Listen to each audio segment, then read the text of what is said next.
Price kind of watching a little bit. 3.5 to go, round 2. Price has got to get going. He is a step behind Morono right now in terms of activity. And because he's not willing to match his activity, he's getting behind. He should be the one pressing, being that he had the full training camp.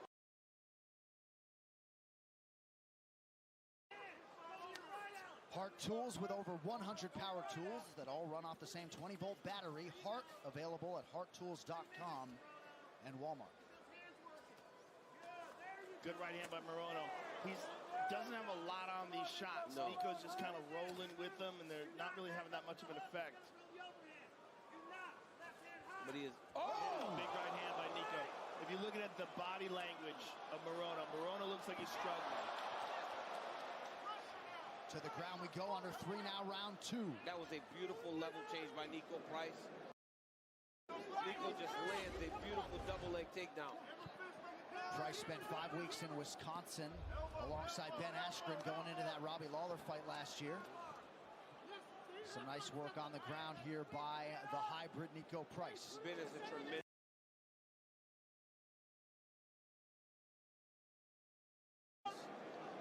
Nico's aware of it, elbows out. Now Nico's on his back. Morono back up to his feet, nicely done. Looking for the guillotine.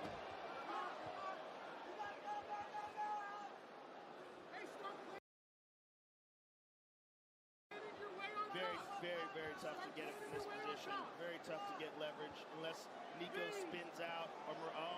Morono's trying to stay on that neck. Nico's on him though. Nice urgency and athleticism by Price to get out.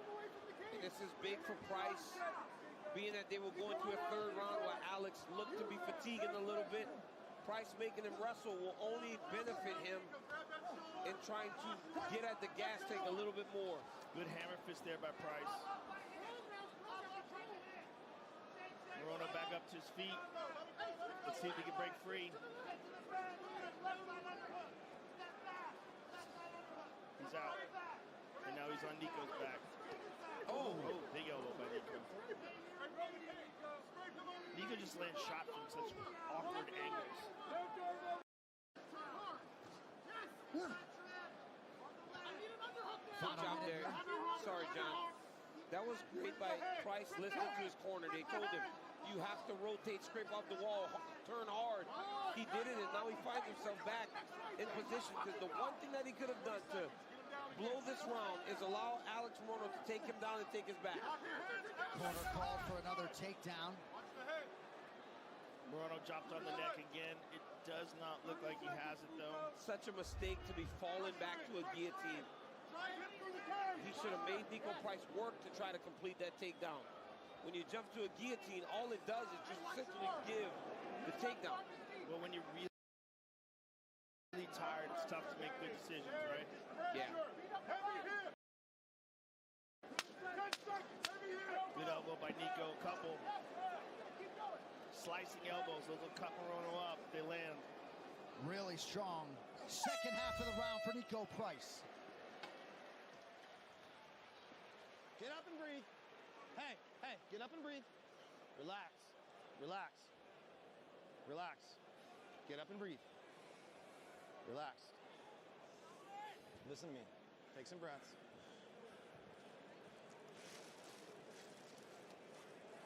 You want it or not? Yes, sir. Dan, you have a second wind. Relax and breathe.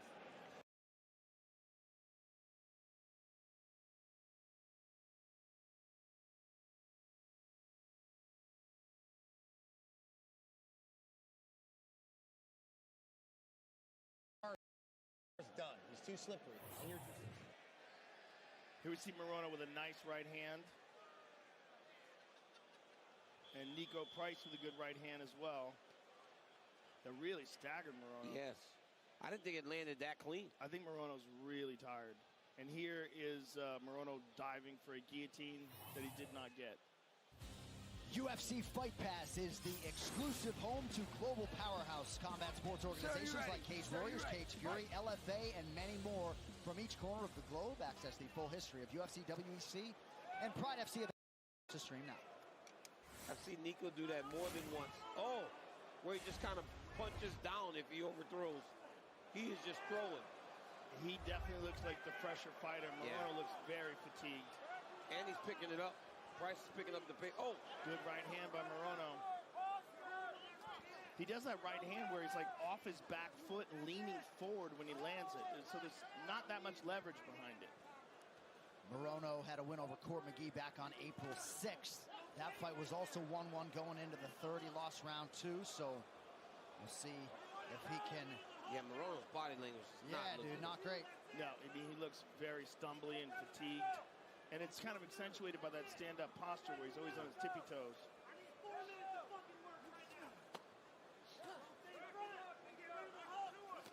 Can't think of many worse things than cardio abandonment in a UFC octagon. You start getting tired out there, man. It's like, oh my goodness. 10 more minutes?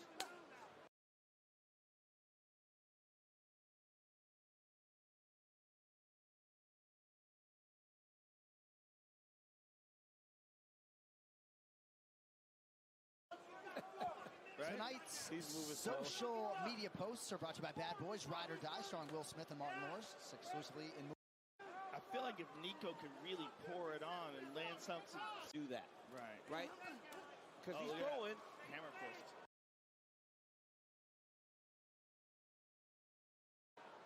But he's never going to surprise you with something super quick and explosive.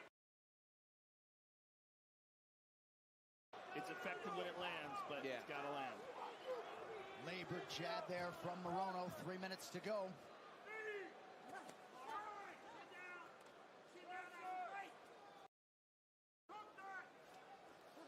Most of the betting favorites have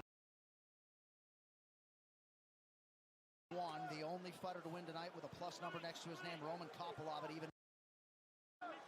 Nico Price trying to cash plus 210 at close. Oh, nice uppercut by Nico. Beautiful uppercut by Price, and then a double leg takedown. Boy, easy takedown.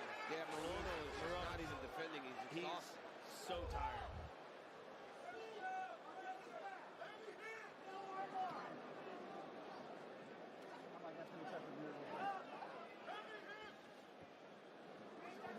Price continuing to apply the ground pressure here.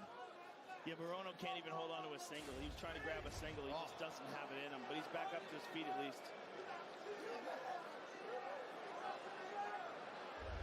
Under 2 minutes now to decide it.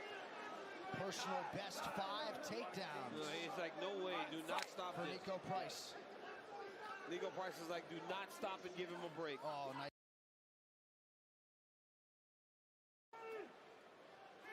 Few can motivate like Safe Saud, but not sure there's anything he can do to get his guy going here. He doesn't have the energy.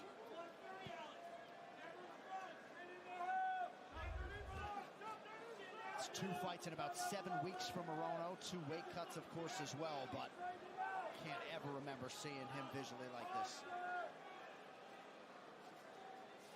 No, never. I mean, he looks like one big shot can take him out. It's because he's staggered. And he just looks exhausted. Yeah.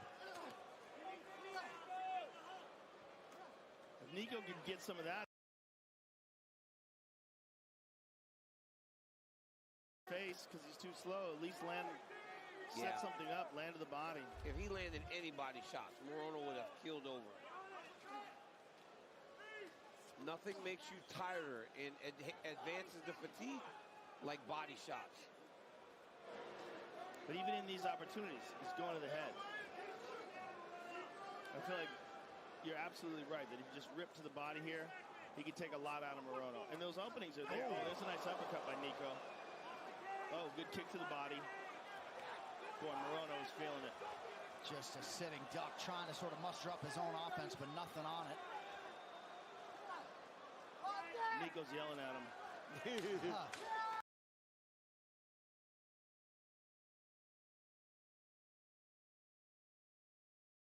Price emptying the weaponry late in the fight. Price said Alex Morono this time go the full 15 minutes.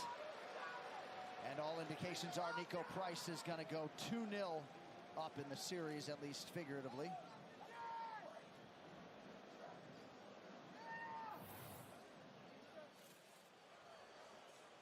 Early on in the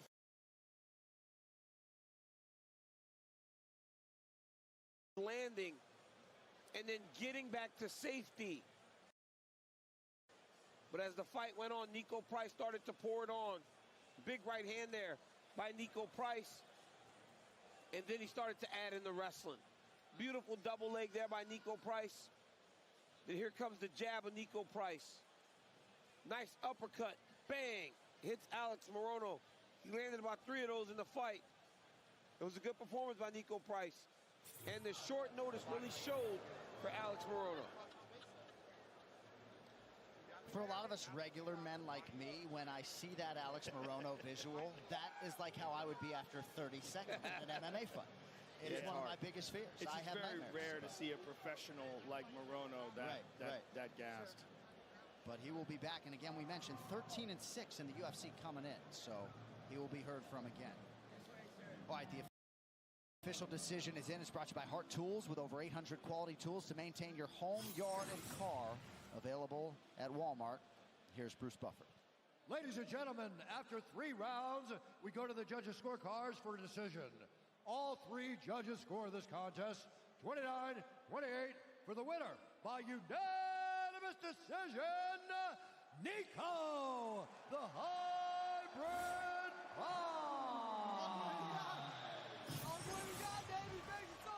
Niko Price plus 210 to win, and he gets it done by unanimous decision. So that was plus 800 on DraftKings Sportsbook. If you were wise enough to forecast that, congratulations.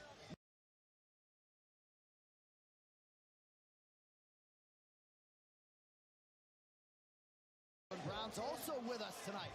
Carly Lloyd, great to have her at UFC 302. Former UFC flyweight champion Brandon Moreno, flanked, of course, by Merab Dvalishvili. And there is the soon-to-be UFC Hall of Fame inductee, Frankie Edgar, alongside his boys. UFC 304. Michael Chandler, the men on the marquee. Conor back for the first time at a long time, and of course Michael Chandler has bided his time, waited for this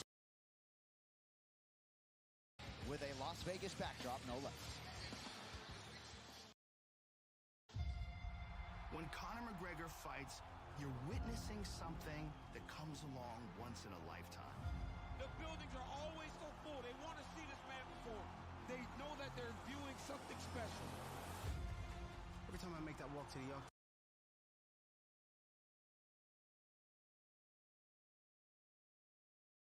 me conquering, dominating, being triumphant. Oh, unbelievable! What he's been able to do is nothing short of magnificent. The biggest superstar this sport has ever seen. Conor McGregor. I think his leg's broken. Oh my God. His leg snapped in half, and no one in combat sports has come back and been the same.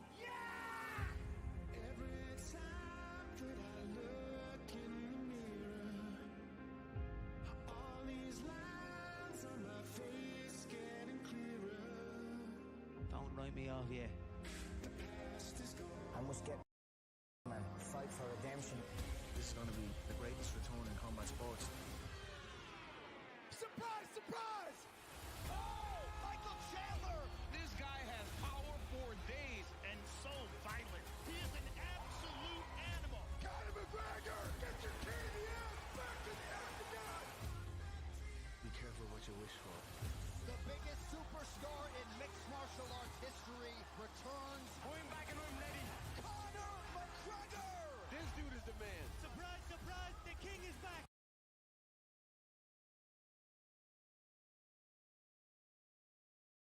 Fun to watch. I'll see you at the top! What a fight. Putting another opponent to sleep! Everybody he touches just goes night-night. Sweet dreams. Carlos over. The winning streak is 6! This man has future champion written all over him. The amount of celebrities in the building, the energy is unmatched when Conor McGregor is here.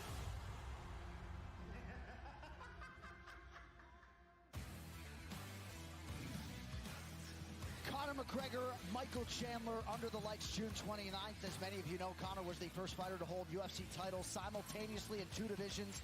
His 13-second finish of Jose Aldo, still the fastest in UFC championship history. As you might expect, 4 of the 5 highest gates in UFC history belong to him in the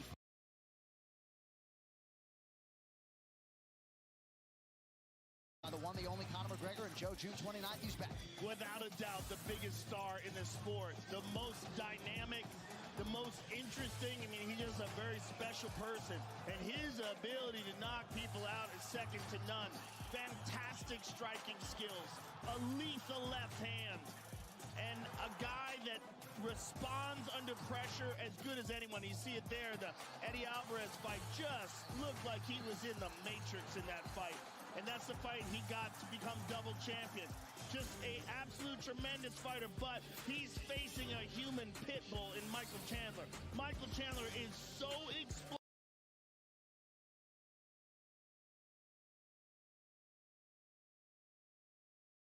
Ridiculous power, very physically strong, very aggressive, willingness to throw himself into the fire, which is exactly the type of guy you would want to see a superstar like Conor McGregor face in his return. What a fight. It's been building up for so long, and I cannot for the fight, because you always wait for the fight against the biggest star in all of the sport, Conor McGregor. Look, man, Conor McGregor brings a different feel to mixed martial arts. This time he goes against guy Michael Chandler that will not back down. Every A side needs a great B side in order to make something special. These two together is guaranteed fireworks. UFC 303 is going to be absolutely bananas from the T-Mobile Arena, because now,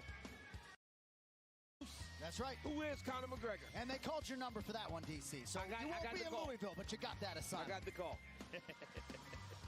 Well, this Monday it all begins. Do not miss the UFC 303 press conference, available on ESPN Plus and all UFC social and digital channels, live from the 3 Arena in Dublin, Ireland.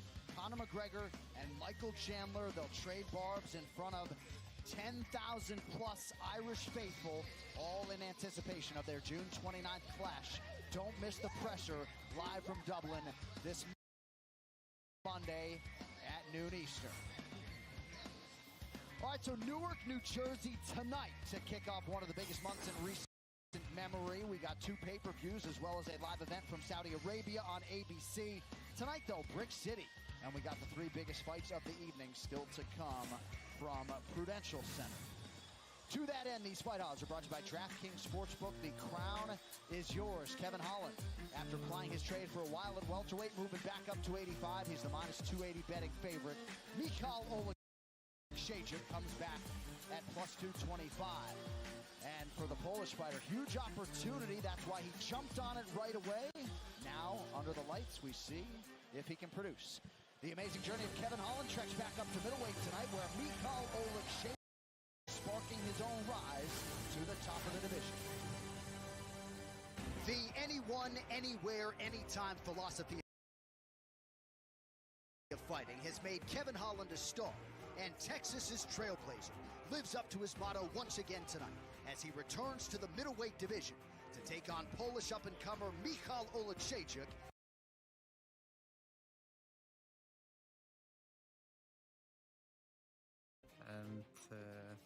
And I can knock out everybody in this division. My goal in the middleweight division is to show everybody who the true big mouth is, and there's only one way to get there, and that's by knocking this guy out in beautiful fashion.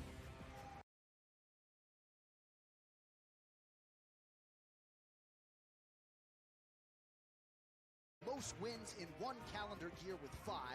Kevin Holland has faced many of the best at welterweight since 2022. But tonight, with a full focus and stomach, he is back to attend to some unfinished business at 185. I feel like I can still make noise at middleweight because can't nobody do what I do. They can't step up last second. A lot of these guys cut from 200 and something pounds down to 85. With me, I'm walking around right there. So it's just easy for me to step in and show out. Michal Oleksiejczuk also started his octagon run in a different weight class. But since moving down from light heavyweight to middleweight in 2022, he has taken his game to a new level with knockout wins over Smiling Sam Alvey, Cody Brundage, and Chidi Njokuani, putting him on the verge of a UFC world ranking. Knocking out Kevin Holland is new level in my career.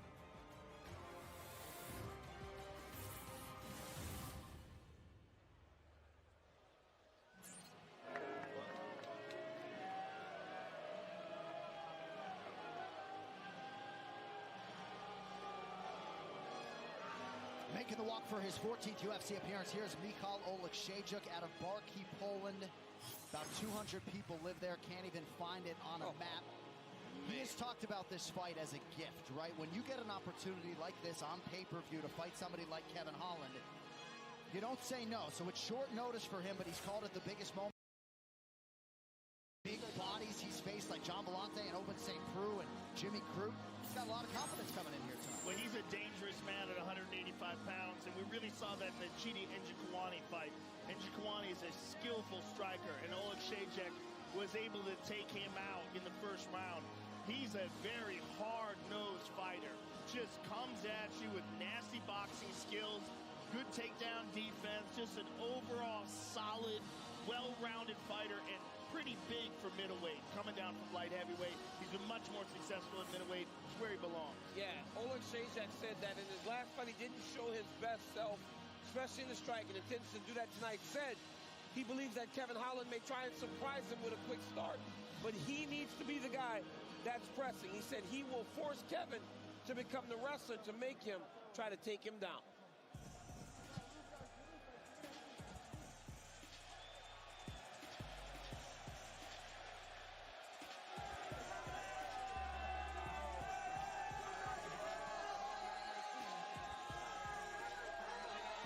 All right, so here's the fan favorite, Kevin Holland, making the walk for his 22nd UFC appearance. And DC, you know he's got to keep up with the rappers and the trappers, right? So as such, couldn't wait to fight Nick Diaz in August in Abu Dhabi. Stepped up for this opportunity against Michal Oleksiejczuk, and he has been chosen for an opportunity to. He did during the most successful year of his career. He just fought whenever they called him to fight. He said, I got making money. Look, Kevin Holland is a very talented fighter, very good striker, really good wrestler and grappler. His last fight, he was frustrated in that matchup against MVP. He said he's very excited to be in there tonight with a guy that is going to engage him in Oleksiejczuk, because he said he could not figure how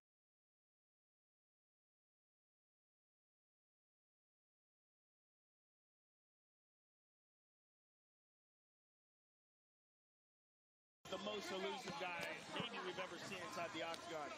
Oleksiejczuk's going to be in his face, and Kevin Holland has legit one-punch knockout power. We've seen it before. The Jacare fight knocked him off his back. The Joaquin Buckley fight caught him with a clean right hand. He's got it all. And who's more confident fighting than this guy? He's so relaxed. He fights so often, and he really will take a fight with no notice whatsoever. Yeah. I mean, I loved when he fought Hamzat, and we asked him, is this a better fight for you? He was like, hell no. He didn't care. Right. Fought him anyway. Right. On one day's notice, above the weight. I mean, Kevin Holland's a gangster. Yeah, that's a good word for him. Yeah. Made his debut in gangster fashion against Thiago Santos, as you guys know, in 2018 at UFC 227. The wins list is pretty impressive. He stopped Jeff Neal pre-UFC in 2017, has beat Jacare Souza, Anthony Fluffy Hernandez. You mentioned Joaquin Buckley, Tim Means, and tonight trying to produce a 13th UFC win. All right, ready to go with this feature attraction. Tail the tape brought to you by VeChain, the official blockchain of UFC. Kevin Holland 31, Michal Oleksiejczuk 29. Holland taller by 3 inches. He will have a whopping 7-inch advantage in reach. All right, now for the particulars. Back inside a buff. Ladies and gentlemen, this fight is 3 rounds in the UFC middleweight division. Introducing first, fighting out of the blue corner, a mixed martial artist, holding professional record He stands 6 feet tall, weighing in at 185 pounds. Fighting out of Barki, Poland, Michal Hussar Oleksiejczuk. And now, introducing his opponent, fighting out of the red corner, a Kung Fu fighter, holding a professional record, 25 wins, 11 losses, 1 no contest. He stands 6 feet 3 inches tall, weighing in at 185 pounds, fighting out of Fort Worth, Texas, Kevin Trailblazer Holland. And when the action begins, our referee in charge, Herb Dean.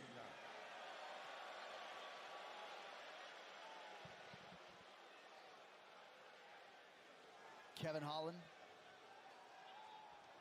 5 of his 12 UFC wins came in that record-tying 2020, taking on Michal Oleksiejczuk tonight. The Polish fighter in red. Kevin Holland, the American in black, eats a big shot early.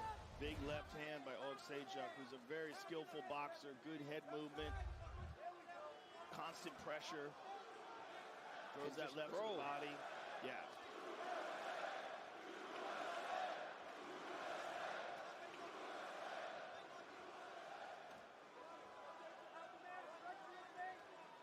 Oleksiejczuk beyond the gas, man. One of the most impressive wins is that Njokuani win, man. That striker, Oleksiejczuk, to put him out of there in a round was very impressive. And it was a wild fight while it lasted. Massive left for Oleksiejczuk. Holland in recovery mode a minute in. And Oleksiejczuk is swinging for that chin. That dude is swinging. Got to be careful here. You got to be very careful. He's in trouble. Oh, yeah, that arm bar's deep. That's deep. He's got it. He's got it. He's got it. Got it. Oh, my God, he's got to break it. Oleksiejczuk is trying to get out of it. He's just dealing with the pain right now. Kevin's just holding him in place. Oh, it broke. It broke. It broke. They didn't stop the fight. Herb Dean's still watching it, whether it's a dislocation or a break. That's it. Boom. Yeah. Kevin Holland by submission. Oleksiejczuk immediately His arm's broken. His arm's protesting, but his arm's broken. His arm's broken. You saw when it snapped. Yeah. I mean, it's limp.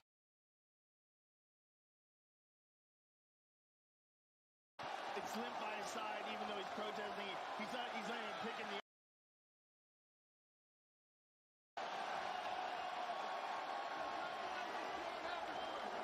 Kevin Holland sharing a moment with Donald Trump and Dana White.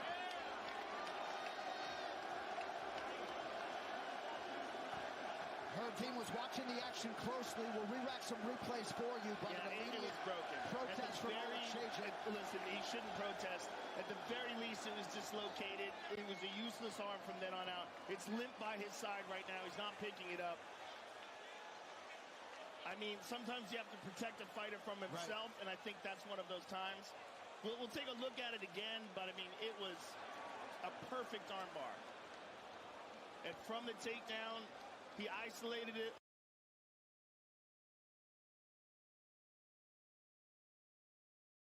But okay, we're going to have to break it. We'll take a look at it again, but the way it bent back, I mean, he's looking at it right now. It's broken. No, yeah, he threw it. He went and punched the cage with his left arm. And at the very least, it's dislocated. No, Here's the right hand. Yeah. Or excuse me, the left hand that dropped Kevin. And Oleksiejczuk moved in for the kill. So here's the armbar attempt. You see it here. Oleksiejczuk just left it in there too long, didn't pull it out of there, and Kevin got that left leg over the neck. And he didn't do anything with his feet. He didn't do anything. He tried to change. here. He tried to step over. Yeah, but once you get extended like this, you're in trouble. Locked out. Now let's take a look at it. Right here, watch this. Kevin's putting the pressure on it, and it pops. There it is. That's broken. There it is. I mean, that is not the way your arm's supposed to bend. And Herb Dean, look, he's done that before with Tim Sylvia and Frank Mir when it broke, snapped in the forearm. Herb Dean knows what he's doing. Yeah. All right, so Kevin Holland, as we show you the ending sequence once more, gets his 13th UFC win, 8th career win by submission for Kevin Holland in what was his 38th professional MMA.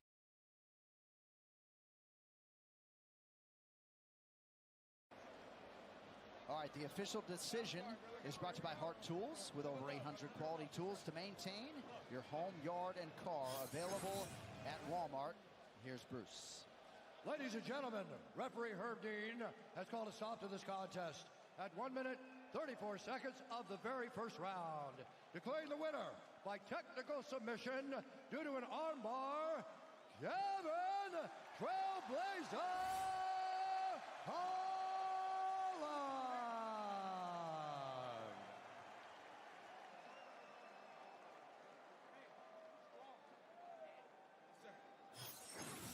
Kevin Holland, ladies and gentlemen. Good to see you, brother. Good to see you as well. And what a performance tonight. You showed your submission skills, which is something we don't see from you a lot. Yeah, I mean, dude cracked me with a good shot. Somehow we ended up on the ground. Left his arm in a little too far. You know what they say, yeah, 2 out or 2 in. Well, let's take a look at it because it was absolutely beautiful. Once you're down on the ground, you secured that right arm and got that left leg across. And once you did, it was just a matter of time. When the arm clearly, at the very least, dislocated and possibly snapped. What did it feel like to you when you were yanking on it? I just feel like a regular class in jiu-jitsu. I was trying not to go too hard, and then I realized he wasn't going to tap, so I humped it a couple of times. But overall, Chihuahua got the pit bull out of there. Sometimes, where do you feel better? Honestly, that's for the organization to figure out. I kind of feel like I'm just the best gatekeeper you guys have ever seen. I'll fight anybody up. I'll fight anybody down. I don't give a fuck. Just keep Kev around. Kevin, we always love to see you fight. Thank you, sir. Congratulations. Kevin Holland, ladies and gentlemen. Kevin Holland, ladies and gentlemen, is Right Tonight's social media posts are brought to you by Bad Boys Ride or Die, starring Will Smith and Martin Lawrence, exclusively in movie theaters June 7th. DC, he made his UFC debut in 2018. If I'm Jim Miller, I'm thinking if anybody's going to get to like 50, 55 appearances, Kevin Holland might be this guy. Yeah, Kevin Holland fights all the time, man. He loves to fight. He loves to compete. He loves to make money. And he's fun. And the fans love him. They do. You know, there are people that can get in the sport. And like Kevin calls himself a gatekeeper, he's much better than that.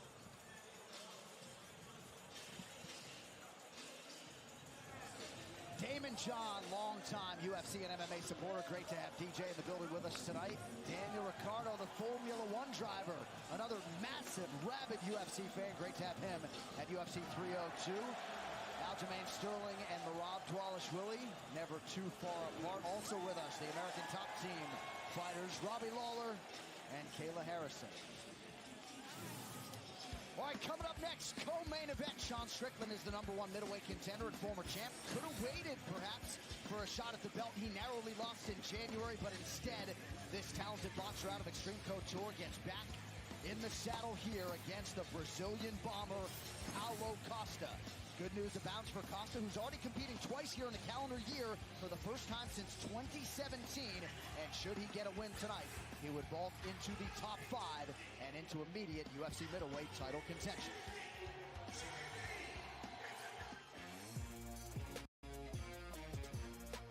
As a UFC announcer with a front row seat, I've been known to get pretty excited. And with this latest